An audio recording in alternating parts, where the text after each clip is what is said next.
ધર્મજ ગામના નિરાધાર કિશોર નયનની બહાર આવ્યા ખજૂરભાઈ. જુઓ કેવી પરિસ્થિતિમાં રહેતો હતો કિશોર નયન. ધર્મજ ખાતે છેલ્લા 2 દિવસથી ઘર બનાવી રહ્યા છે. નયન જે ઘણા વર્ષોથી હેરાન થઈ રહ્યો છે ને એનું જે ઘર છે વરસાદના લીધે તૂટી ગયું હતું.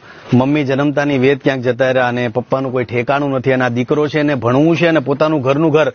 કાલે તમે માનશો નહીં, કાલે અમે રાતના 3 વાગ્યા સુધી કામ કર્યું, પણ કામ કરતા કરતા નાના ધર્મજ ગામના છોકરાઓ છે, એના મિત્રો જે નયનને કહે છે કે ભાઈ અમે તારી સાથે છીએ અને અમે બધું પથ્થર ઉપાડશું, બેલા ઉપાડશું, સિમેન્ટ ઉપાડશું. એટલે મેં નાના છોકરાઓને પૂછ્યું કે ભાઈ તમે આ શું કરો છો? તો કે ભાઈ અમારા દોસ્તારનું, અમારા મિત્રનું ઘર બની જાય એના માટે અમે બહુ રાજી છીએ. એટલે નયનનું ઘર છે અને આવા હોનહાર વિદ્યાર્થીઓ જે સમાજ માટે કંઈ કરવા માંગે છે એવા લોકોનું ઘર બનાવવાનું સૌભાગ્ય મને પ્રાપ્ત થયું છે. એટલે હું મારી જાતને બહુ ધન્ય સમજુ છું.